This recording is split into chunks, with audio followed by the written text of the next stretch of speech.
এই শিং মাছটা পরিষ্কার করতে আপুদের কাছে কেমন লাগে অবশ্যই কিন্তু কমেন্ট করে জানাইতে একদমই ভুলবেন না। আমার কাছে কিন্তু অনেক ভালো লাগে, সত্যি ভাবতেছেন একদমই কিন্তু না। আমার কাছে মনে হয় যে সবথেকে ভেজালের কাজ হচ্ছে এই শিং মাছটা পরিষ্কার করা। আপনি যত টিপসই হচ্ছে ফলো করেন না কেন, এই মাছটা পরিষ্কার করতে কিন্তু অনেকটা সময় লেগে যায়। আর এই তো ভিডিওটা কিন্তু আজকে হচ্ছে দুপুর থেকে আর কি শুরু করে দিলাম। আসসালামু আলাইকুম, সবাই কেমন আছেন? আশা করি ভালো আছেন। আমি আল্লাহর রহমতে অনেকটা ভালো আছি।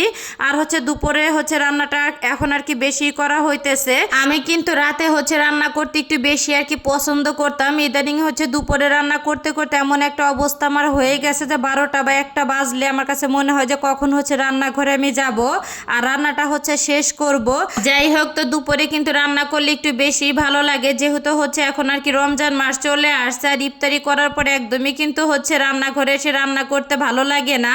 আর এই তো এখানে কিন্তু হচ্ছে কথা বলতে বলতে মশলাটা কিন্তু সুন্দরভাবে আর কি আমি কষিয়ে নিলাম। আর হচ্ছে শিং মাছটা হচ্ছে দিয়ে দিলাম মশলা কষানো হওয়ার পরে। তো শিং মাছটা হচ্ছে বেশি ঝোলও রাখবো না, একদম হচ্ছে গা মাখা করে হচ্ছে ভোনাও করব না। আর এই তো হচ্ছে মাছটা কিন্তু দেয়া হয়ে গেলে তো ঢাকনা দিয়ে ঢেকে কিন্তু একটুখানি আর কি আমি কষিয়ে নিছি। তো কষানো হয়ে গেলে কিন্তু ঝোলের জন্য হচ্ছে পরিমাণ মতন একটুখানি হচ্ছে পানি দিয়ে দিব আমি। তো পানিটা দেওয়া হয়ে গেলে কিন্তু নেড়ে চেড়ে হচ্ছে ঢাকনা দিয়ে ঢেকে আর কি রান্না করে নেব আমি। আর আমি কিন্তু ইফতারিতে হচ্ছে ভাতটাই খাইতে একটু বেশি পছন্দ করি। ভাজা পোড়াটা হচ্ছে যত আর কি কম খাইতে পারি আমার কাছে মনে হয় যে ততটা আর কি ভালো, যেহেতু আমার প্রচুর পরিমাণে হচ্ছে গ্যাসের আর কি সমস্যা। আর হচ্ছে ইফতারিতে মানুষের কতই না ভালো মন্দ খাইতে মন চায়, আর আমার খাইতে মন চাইছে আলু দিয়ে হচ্ছে ডিম রান্নাটা। আর হচ্ছে তো সারাদিন রোজা থাকার পরে একটুখানি হচ্ছে ঝোল তরকারি দিয়ে ভাত খাইতে কিন্তু খুবই ভালো লাগে। আর এমনিতে বরাবরই কিন্তু আমি একটুখানি হচ্ছে ঝোল খোর, কারণ আমার কাছে মনে হয় যে ভুনা তরকারি থেকে ঝোল দিয়ে ভাত খাইতে অনেক বেশি ভালো লাগে। তো আমার মতন ঝোল তরকারি খাইতে কে কে পছন্দ করেন অবশ্যই কিন্তু কমেন্ট করে জানাইতে পারেন আপু আর হচ্ছে ভাইয়ারা। যাই হোক, আর এদিকে কিন্তু হচ্ছে ডিমটা আর কি ভেজে হচ্ছে আমি কিন্তু তুলে নিছি। আর খুবই কিন্তু কম মশলা দিয়ে হচ্ছে ডিমটা আর কি আমি রান্না করবো। আর ডিমের তরকারিটা খেতে না মশলা দিলে অনেক অনেক মজা হয়েছে। আর এই তো এখন কিন্তু হচ্ছে সেদ্ধ করা হচ্ছে আলুটা আমি দিয়ে দিলাম মশলা কষানো হওয়ার পরে। আর হচ্ছে ভেজে রাখা ডিমটাও দিয়ে এখন হচ্ছে ঝোলের জন্য আর কি পরিমাণ মতন হচ্ছে পানি দিয়ে দিব আমি। তো পানির কিন্তু পরিমাণটা বেশ পরিমাণে কিন্তু আমি দিছি। আর এই তো ঢাকনা দিয়ে হচ্ছে আর কি ঢেকে দিলাম আমি। তরকারিটা হওয়া পর্যন্ত আর কি আমি রান্না করে নিব। তো তরকারিটা কিন্তু রান্না করা আমার হয়ে গেছে। তো অফ ক্যামেরায় কিন্তু অনেকটা হচ্ছে আলু আর কি আমি ভেঙে ভেঙে দিছি।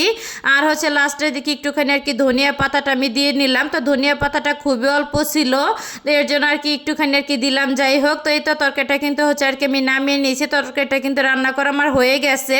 তো গেল কালকে কিন্তু হচ্ছে আর কি আমি ভিডিওতে দেখাইছিলাম একটা আর কি হচ্ছে বেগুন পোড়ায় রাইখে দিয়েছিলাম, কিন্তু ভর্তা করাটা এতটা আলসেমি লাগতেছিল। যাই হোক, তো ফ্রিজে হচ্ছে আর কি রেখে দিয়েছিলাম যাতে হচ্ছে বেগুনটা আর কি নষ্ট না হয়ে যায়।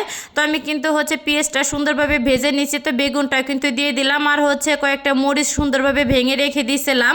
তো মরিচটাও দিয়ে কিন্তু তেলে ভেজে হচ্ছে বেগুনের আর কি ভর্তাটা করে নিলাম।